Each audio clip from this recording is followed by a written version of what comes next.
அனைத்து நண்பர்களுக்கும் வணக்கம். உங்கள் ஆஸ்ட்ரோ பழனிசுவாமிகள் பேசுகிறேன்.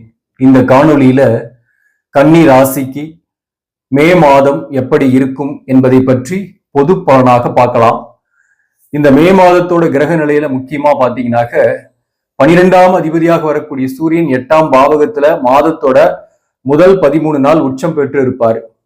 கெட்டவன் கெட்டிடின் கெட்டுமே ராஜயோகம் என்பது போல சூரியன் உச்சம் பெற்று 8ஆம் பாவகத்தில் இருந்தாக தொழில் ரீதியான பயணங்கள்லாம் சாத்தியமாகும். அது சக்சஸும் ஆகும். தொலைதூர பயணங்கள் கூட சில பேருக்கு சாத்தியமாகும். திடீர்னு வருமானம் வரும், ஆனா திடீர்னு கையிருப்பும் கரையும். ஸோ அப்போ பேலன்ஸ்டா இருக்கும். பொருளாதார விஷயமா பேலன்ஸ்டா இருக்கும். பெருசா பாதிப்பு கிடையாது. பயணங்கள் ஏற்படும். அட்லீஸ்ட் ஒரு சிறு தூர பயணமாவது போயிட்டு வர்ற மாதிரி இருக்கும். மே மாசம் கண்டிப்பா ஒரு சுற்றுலா கூட போயிட்டு வர்றதுக்கு நிறைய சான்ஸ் இருக்கு, 8ஆம் இடத்துல சூரியன் இருக்கிறதுனால. அதே போல இந்த மாதத்தை பொறுத்தவரைக்கும் பொருளாதார ரீதியாக பெருசா பாதிப்பு கிடையாது. ஆஸ் யூஷுவலா இருக்கும். வேலை இல்லாதவர்களுக்கு வேலை கிடைக்கும். ஒரு பயணங்களோட அலைச்சல்களோட அந்த வேலை வாய்ப்பு கிடைக்கும். 6ஆம் இடத்துல சனி பகவான் பூரட்டாதி நட்சத்திரத்துல இருக்கிறாரு. 2ஆம் பாதம் பூரட்டாதி 2ஆம் பாதத்துல இருப்பாரு. ராசிக்கு 7ஆம் இடத்துல ராகு செவ்வாய் சேர்க்கை. உங்க ராசியாதிபதியாக வரக்கூடிய புதன் மாதத்தோட முதல் 10 நாள் 7ஆம் இடத்துல இருப்பாரு. வக்ர நிவர்த்தி ஆயிடுறாரு. அப்போ புதன் நீசம் பெற்று இங்க 7ஆம் இடத்துல ராகு செவ்வாயோடு சேரும் போது டிஸ்டர்பட் ஆகிறாரு. அப்போ கைக்கு கிடைக்கிறது வாய்க்கு கிடைக்கலன்ற மாதிரி சில முயற்சிகள்லாம் தடையாவும் இருக்கும். மாதத்தோட முதல் பகுதியும் சரி, குறிப்பா 10 நாள் நீங்க வேலையே தேடுறீங்கன்னா கூட தேடுங்க, முயற்சி செய்யுங்க தொடர்ந்து நம்பிக்கையோட. கண்டிப்பா மாதத்தோட பிற்பகுதியில வேலை இல்லாதவர்களுக்கு வேலை வாய்ப்பு கிடைக்கும். ஒரு காரியத்துல இறங்குறீங்க, ஒரு பிரச்சனைக்கு ஒரு தீர்வு காணலாம்னு இறங்குறீங்கன்னா கொஞ்சம் தடையா இருக்கிற மாதிரி இருக்கும். சில விஷயம் எண்ட்ல போய் நிற்கும். முயற்சிகள்ல சில முட்டுக்கட்டை மாதிரி வரும். ஆனாலும் அதை பார்த்து பயப்படக்கூடாது அல்லது ஃபெடப் ஆகக்கூடாது. முன்னேறி செல், கண்டிப்பாக முன்னேற்றங்கள் இருக்கும். அதுதான் நான் சொல்லக்கூடிய விஷயம். அப்போ புதன் நீசம் பெற்று 7ஆம் இடத்துல செவ்வாய் ராகுவோடு இருக்கிறது நினைச்சது ஒன்னாவும் நடக்கிறது ஒன்னாவும் இருக்கிற மாதிரி இருக்கும். குரு பயிற்சி ஆயிடுச்சு இல்லையா? மே 1ஆம் தேதியிலிருந்து குரு 9ஆம் பாவகத்துக்கு வந்துடுறாரு. ராசிக்கு குரு பார்வை இருக்கு. அப்போ மிக சிறப்பா தானே இருக்கணும். 1ஆம் தேதியில இருந்தே நம்ம எதிர்பார்க்கலாம் இல்லையா? அப்படின்னா கண்டிப்பா அது மாதிரி கிடையாது. குரு பாத்தீங்கன்னாக்க இங்க பயிற்சியை 9ஆம் பாவகத்தில் இருக்கிறாரு. அதே சமயத்துல அதோட பலன்கள் இந்த ஒரு வருஷத்துக்கு உங்களுக்கு நல்ல பலன்களை கொடுக்கும். டே 1ஆம் தேதியில இருந்தே அது சம்பளம் கொடுக்குற மாதிரி நமக்கு பலன்கள் எல்லாம் கிரகங்கள் கொடுக்காது. அது ரொம்ப முக்கியம். வேரியேஷன்ஸ் இருந்துகிட்டே இருக்கும். அப்போ இந்த 7ஆம் இடத்துல இந்த கிரக சேர்க்கை, ராசியாதிபதி பலம் குறைஞ்சிருக்கிறதெல்லாம் பாத்தீங்கன்னாக்க உங்களுக்கு சில முயற்சிகளில் முட்டுக்கட்டை, கைக்கு கிடைக்கிறது வாய்க்கு கிடைக்கலன்ற மாதிரியான சூழ்நிலைகள்லாம் இருந்துகிட்டு தான் இருக்கும் இந்த மாதத்தோட முதல் பகுதியில. அதே போல கோபம், டென்ஷனால குடும்ப உறவுகளோட வாக்குவாதங்கள் செய்யக்கூடிய சூழ்நிலையும் ஏற்படும். குறிப்பா பாத்தீங்கன்னாக்க வாழ்க்கை துணைவருடன் கருத்து வேறுபாடு கூட வரும். அல்லது வாழ்க்கை துணைவருக்குடைய உடல் நலத்துல கவனம் செலுத்திக்கணும். வாழ்க்கை துணைவர் ஹெல்த் இஷ்யூஸ் போகக்கூடிய வாய்ப்பும் உண்டு. இந்த 7ஆம் இடத்துல 8க்குரியவனாக வரக்கூடிய செவ்வாய் இருக்கிறாரு, ராகுவோடு சேர்ந்து இருக்கிறாரு. அதுவும் மாதத்தோட பிற்பகுதியில் தான் அதற்கான வாய்ப்பு அதிகம். அப்போ மாதத்தோட பிற்பகுதியில கருத்து வேறுபாடு இல்லாம பாத்துக்கணும். வாழ்க்கை துணைவரோட சமாதான கொடி காட்டிடுறது நல்லது. அதே போல அவங்களுடைய உடல் நலத்திலையும் கவனம் செலுத்திக்கிட்டாக அற்புதமான பலனை கொடுக்கும், பாதிப்பு இல்லை.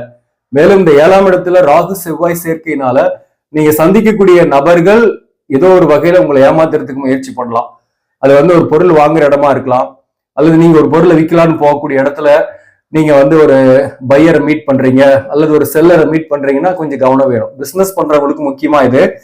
அப்போ பிசினஸ் பண்ணக்கூடியவங்க அல்லது ஏதாவது ஒரு சொத்து விற்கிறீங்க, லேண்ட் விற்கிறீங்க அல்லது வாங்குறீங்க அப்படின்னாக்க இந்த நேரத்துல டாக்குமெண்டேஷன்லாம் கொஞ்சம் நல்லா வெரிஃபை பண்ணிக்க. நல்லா வெரிஃபை பண்ணிட்டு சைன் பண்றது அல்லது ஒரு பொருளை வாங்குறது ரொம்ப புத்திசாலித்தனம். ஒரு பொருளே வாங்குறீங்கன்னா கூட 1க்கு 1000 முறை யோசிச்சு அதுக்கு எவ்வளவு செலவாகும் அப்படின்றதெல்லாம் நம்ம கையிருப்பு எவ்வளவுன்றத கணக்கு போட்டு வாங்குறது உங்களுக்கு பெருசா பாதிப்பு இல்லாம இருக்கும். அதாவது கூட்டு தொழில் கூட்டாளிகள் அவங்களோட சின்ன மனஸ்தாபங்கள்லாம் இந்த நேரத்துல போகும். அதே போல நீங்க சந்திக்கக்கூடிய நபர்களால ஒரு மன வருத்தங்கள் ஏற்படும். குறிப்பா 7ஆம் பாவகத்துல இந்த ராகு செவ்வாய் சேர்க்கை இருக்கிறது பாத்தீங்கன்னாக்க சக பணியாளர்களால கொஞ்சம் மன உளைச்சலுக்கு உள்ளாகக்கூடிய சூழ்நிலை வரும். வேலை பார்க்கக்கூடிய இடத்துல நீங்க பர்சனலா எதுவுமே சக பணியாளர்கிட்ட சொல்லக்கூடாது. குறிப்பா மேலதிகாரிகளை பத்தி சக பணியாளர்கிட்ட நீங்க எதுவும் சொல்லாம இருந்தீங்கன்னாக்க இந்த மாதத்தை பொறுத்தவரை வேலை விஷயத்துல எந்த பாதிப்பும் இல்லை. மேலதிகாரிகளே கூட கொஞ்சம் ஹார்ஷா கூட சில நேரங்கள்ல பேசக்கூடிய சூழ்நிலை சில பேருக்கு ஏற்படும். அப்ப நீங்க பதிலுக்கு எதுவுமே பேசாம மௌனமா இருக்கிறது நல்லது. இல்லைன்னா வேலையை விடக்கூடிய சூழ்நிலையோ, வேலையில மாற்றங்கள் ஏற்படுறதோ அல்லது ஒர்க் ப்ரெஷரோ ஏற்பட்டுடும். இதெல்லாம் வந்து பாத்தீங்கன்னா 7ஆம் இடத்துல ராகு செவ்வாய் இருக்கிறதுனால தான் சொல்றேன் நான். அதே போல ராசியில கேது இருக்கிறாரு. இந்த கேது வந்து மனக்குழப்பம் கொடுக்கும். மனக்குழப்பம், அந்த கேதுக்கு செவ்வாய் பார்வை இருந்தா கொஞ்சம் டென்ஷன் ஆகும், கோபம் வரும். இந்த கோபத்துல ஏதாவது நாம பேச போய் அதை மிஸ் அண்டர்ஸ்டாண்ட் பண்ணிக்கிட்டு வேலை விஷயத்துல கொஞ்சம் பிரச்சனைகள் வரலாம் இல்லையா? அதனாலதான் அதை தவிர்த்துருங்க அப்படின்னு நான் சொல்றேன். அதே போல குடும்ப வாழ்க்கையில கூட சரி, குடும்ப உறவுகளோட மிஸ் அண்டர்ஸ்டாண்டிங் வரும். ஏதாவது ஒண்ணு பேச போய் அவர்கள் தவறாக புரிந்து கொண்டு அதனால குடும்ப உறவுகளோட சில சச்சரவுகளும் பிரச்சனைகளும் வருவதற்கும் வாய்ப்புகள் உண்டு இந்த கிரக சேர்க்கை என்பது. ஆனாலும் உங்களுக்கு வந்து குரு 9ஆம் பாவகத்திலிருந்து ராசியை பார்க்கிறாரு, அதே போல 3ஆம் பாவகத்தை பார்க்கிறாரு, மேலும் வந்து 5ஆம் பாவகத்தை பார்க்கறதுனால பெருசா வந்து நீங்க பாதிக்கப்பட மாட்டீங்க. குறிப்பா வந்து எவ்வளவு பெரிய எதிர்ப்புகள் பிரச்சனைகள் வந்தாலும் அதுல வெற்றி அடையக்கூடிய வாய்ப்பும் உண்டு, சனி 6ஆம் இடத்துல இருக்கிறதுனால. அதனால பெரிய அளவுக்கு பாதிப்பு இல்லை. இருந்தாலும் வார்த்தைகள்ல கொஞ்சம் கவனமா இருக்கிறது நல்லது. மாதத்தோட முதல் பகுதியில மட்டும் உங்களுக்கு வந்து முயற்சி தடை இருக்கும். மே 10ஆம் தேதி வரலாம். 10ஆம் தேதி பாத்தீங்கன்னாக்க உங்களுக்கு ராசிக்கு 8ஆம் இடத்துல புதன் பயிற்சி ஆகி விடுவார். மறைந்த புதன் நிறைந்த செல்வத்தை கொடுக்கும். அதனால மாதத்தோட பிற்பகுதியில உங்களுக்கு செல்வம் வரும், செல்வாக்கும் இருக்கும். மதிக்கத்தக்க மனிதர்களை நீங்க மீட் பண்ணக்கூடிய சூழ்நிலை இந்த காலகட்டத்தில் ஏற்படும். அந்த புதிய நண்பர்களால, புதிய உறவுகளால உங்களுக்கு ஒரு மகிழ்ச்சியான சூழ்நிலையோ அல்லது ஒரு நல்லதொரு வாய்ப்போ, ஒரு வேலை வாய்ப்போ அல்லது ஒரு உதவியோ ஏதோ ஒண்ணு கிடைக்கும். அதனால வந்து மாதத்தோட பிற்பகுதியில உங்களுக்கு ஒரு பாசிட்டிவான விஷயங்கள் இருக்கு. அதனால பயப்பட வேண்டியதில்லை. அதாவது மே 10ஆம் தேதிக்கு பிறகு, ஏன்னா அங்கேயே வந்து பாத்தீங்கன்னா சுக்கிரன் இருக்கும். சுக்கிரன், சூரியன், புதன், இந்த அடிப்படையில பார்க்கும்போது பாத்தீங்கன்னாக்க உங்களுக்கு 9க்குரியவன் 8ஆம் இடத்துல இருக்கிறாரு. ஆனாலும் 2ஆம் பாவகத்தை தன் வீட்டை பார்க்கறதுனால திடீர்னு தனவர்கள்லாம் வரும். பொருளாதார ரீதியா அந்த மாசத்தை பொறுத்தவரை எந்த பெரிய அளவுக்கும் பாதிப்பு இல்லை. பொருளாதாரம் வரும், செலவுகளும் அந்த அளவுக்கு ஈக்குவலா இருக்கும். அதே போல உங்களுக்கு மறைந்த புதன் நிறைந்த செல்வத்தையும் கொடுப்பார். படிக்கக்கூடிய மாணவர்களாக இருந்தாக இந்த காலகட்டத்தில் நீட் எக்ஸாம் ப்ரிப்பேர் பண்றீங்கன்னா நல்ல ஒரு கான்சன்ட்ரேஷன் வரும். தேர்வு எழுதுறீங்கன்னாக தேர்வுல வெற்றி அடையக்கூடிய வாய்ப்புகளும் வரும். அதே போல இந்த காலகட்டத்தை பொறுத்தவரையிலும் புதன் 8ல மறைந்திருந்தாலும் சுக்கிரன் புதன் சேர்க்கையாக இருக்கிறதுனால எதிர்ப்பாளினுடைய நட்பு, காதல் போன்ற விஷயங்களும் சில பேருக்கு ஏற்படும். எதிர்ப்பாளினரால் ஆதாயங்கள் ஏற்படும். எதிர்ப்பாளினுடைய நட்பு, காதலால் மகிழ்ச்சிகள் ஏற்படும் சில பேருக்கு. அதே போல பாத்தீங்கன்னா சில பேருக்கு வீடு, வாகனம் தொடர்பான செலவுகள் ஏற்படும். சில பேர் ரொம்ப நாளா யோசிச்சுட்டு இருக்கக்கூடிய முயற்சிகளை இப்ப ஆரம்பிக்கிறதுக்கு வாய்ப்பு உண்டு மாதத்தோட பிற்பகுதியில. குறிப்பா மே மாசம் 14ஆம் தேதியிலிருந்து, அதாவது வைகாசி மாசத்திலிருந்து சூரியன் உங்க ராசிக்கு 9ஆம் பாவகத்துக்கு போயிடுவாரு. அங்க குரு சூரியன் சேர்க்கை என்பது சிவராஜ யோகத்தை ஏற்படுத்தக்கூடிய அமைப்பு. சூரியனும் குருவும் சேர்ந்து 3ஆம் பாவகத்தை பார்க்கறதுனால நீண்ட நாளா யோசிச்சுட்டு இருந்த ஒரு விஷயம் நீங்க தைரியமா இறங்கி செயல்படக்கூடிய காலகட்டமாக இருக்கும். இப்போ உதாரணமா வீடு கட்டலாம் அல்லது வீடு வாங்கலாம் அப்படின்ற ஒரு முயற்சிகள்ல ரொம்ப நாளா தள்ளி போட்டுட்டு இருக்கீங்கன்னாக்க இந்த மாதத்தோட பிற்பகுதியில மே 14ஆம் தேதிக்கு பிறகு அதற்கான முன்னெடுப்புகளை எடுப்பீங்க, அதற்கான செயல்பாடுகளை வேகப்படுத்துவீங்க. நீண்ட நாளா பெண்டிங்ல இருந்த பிரச்சனை உங்களுக்கு ஒரு தீர்வுகள் கிடைக்கும். இப்போ திருமண வாழ்க்கையிலேயே கூட சில பிரச்சனை இருக்கு, பிரிந்திருக்கீங்க, கணவன் மனைவிக்குள் ஒரு பிரச்சனை இருக்கு அப்படின்னாக்க மாதத்தோட பிற்பகுதியில உங்களுக்கு அதுக்கான தீர்வுகள் கிடைக்கிறதுக்கு நிறைய வாய்ப்பு உண்டு. அதுக்கு நிறைய முயற்சி செய்வீங்க. முயற்சி எடுத்து அந்த முயற்சியில ஒரு பதிலும் உங்களுக்கு ஒரு சரியான பதிலும் உங்களுக்கு கிடைக்கிறதுக்கான வாய்ப்புகள் உண்டு. இந்த பதில் என்பது உங்களுக்கு பாசிட்டிவா நெகட்டிவான்றதுல உங்க சுய ஜாதகத்தை பொறுத்துதான். உங்களுக்கு புதன் 8ஆம் இடத்துக்கு வந்துட்டு பின்னாடி பாத்தீங்கன்னா ஈவன் சூரியன் 9ல வரும்போது நல்ல ஒரு பாசிட்டிவா இருக்கு. முயற்சி செஞ்சு அதுல வெற்றி அடையக்கூடிய வாய்ப்பும் உண்டு. திருமணத்திற்காக வரன் பார்க்கறதெல்லாம் இந்த மாதத்தை பொறுத்தவரையிலும் கொஞ்சம் தடையாதான் இருக்கும். ராகு செவ்வாய் 7ஆம் இடத்துல இருக்கிறதுனால வரன் அமைவதில் தடையா இருக்கும். ஆனாலும் வந்து பாத்தீங்கன்னா அப்படியே வந்தாலையும் வரன் தள்ளி போற மாதிரி சூழ்நிலை சில பேருக்கு இருக்கும். மேலும் வந்து இந்த காலகட்டத்தை பொறுத்தவரையிலும் புத்திர பாக்கியத்திற்கு முயற்சி பண்ணலாம். புத்திர பாக்கியம் கிடைக்கக்கூடிய வாய்ப்பு உண்டு. 5ஆம் பாவகத்துக்கு குரு பார்வை இருக்கிறதுனால பெருசா கன்னிராசி நண்பர்களுக்கு உடல்நலத்துல பாதிப்பு இனிமேல் வராது. உடல்நலத்துல இருந்து வந்த தொந்தரவுகள், அடிக்கடி ஏற்பட்ட பிரச்சனைகள், மருத்துவ செலவுகள் குறையும்.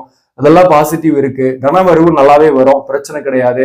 ஆனா நிறைய எக்ஸ்பென்சஸும் ஆகும். இந்த மாதத்தை பொறுத்தவரையிலும் பல புதிய திட்டங்களை போட்டு அதை செயல்படுத்துறதுக்காக நீங்க முயற்சி செய்வீங்க. மாதத்தோட பிற்பகுதியில மே 14ஆம் தேதிக்கு பிறகு அந்த திட்டங்கள்லாம் செயல் வடிவம் பெறக்கூடிய வாய்ப்புகள் உண்டு. பயணங்கள் பலன் தரும். எதிர்பாலினரால் மகிழ்ச்சிகள் உண்டு. மேலும் வந்து சில பேருக்குலாம் பதவி உயர்வோடு ஒரு வேலையில மாற்றம் ஏற்படலாம். இந்த 9ஆம் பாவகத்துல சூரியன் குரு சேர்றது சிவராஜ் யோகம் சொன்ன. இதனால வந்து பாத்தீங்கன்னா சில பேருக்கு வேலை மாற்றம் ஏற்படுது, ஒரு இடமாற்ற சிந்தனையோட வேற ஜாபுக்கு ட்ரை பண்ணிட்டுக்கிறேன், கிடைக்குமா அப்படின்னா கண்டிப்பா கிடைக்கும். பயப்படவே வேண்டியதில்லை. வேலை உறுதியா உங்களுக்கு கிடைக்கும். அது ஏற்கனவே ஒர்க் பண்ண இடத்த விட பெட்டராகவே இருக்கும். அல்லது ஏதோ ஒரு வகையில பதவி உயர்வோ அல்லது ஊதிய உயர்வோடு நீங்க போய் சேரக்கூடிய வாய்ப்புகள்லாம் உண்டு. சில பேருக்கு வீடு மாற்றங்கள் ஏற்படும். சில பேருக்கு ஊர் மாற்றம் ஏற்படக்கூடிய வாய்ப்பும் உண்டு. இந்த காலகட்டத்தை பொறுத்து வரலாம். சனி 6ஆம் பாவகத்தில் இருக்கிறதுனால பாத்தீங்கன்னாக்க எதிரிகள் எதிர்ப்புகள்லாம் வரதான் செய்யும். ஆனாலும் அதை வெல்வீங்க. அதே போல கடன் இருந்தாலும் பயப்பட வேண்டியதில்லை.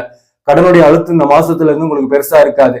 பிள்ளைகளால் இருந்து வந்த செலவுகள் மன வருத்தங்கள்லாம் நீங்கும்.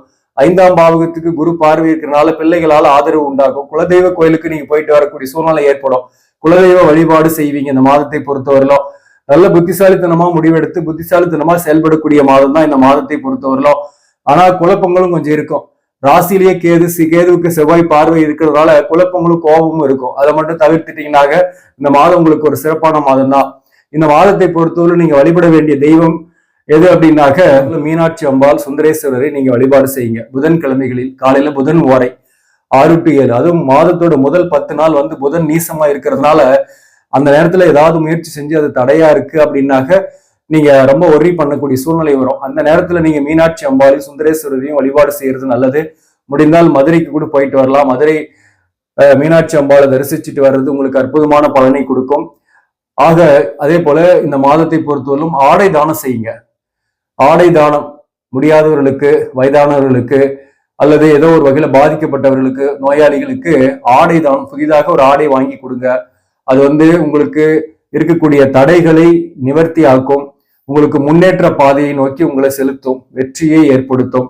மொத்தத்துல இந்த மாதம் என்பது ஒன்றும் பெருசா பாதிப்பு இல்லை.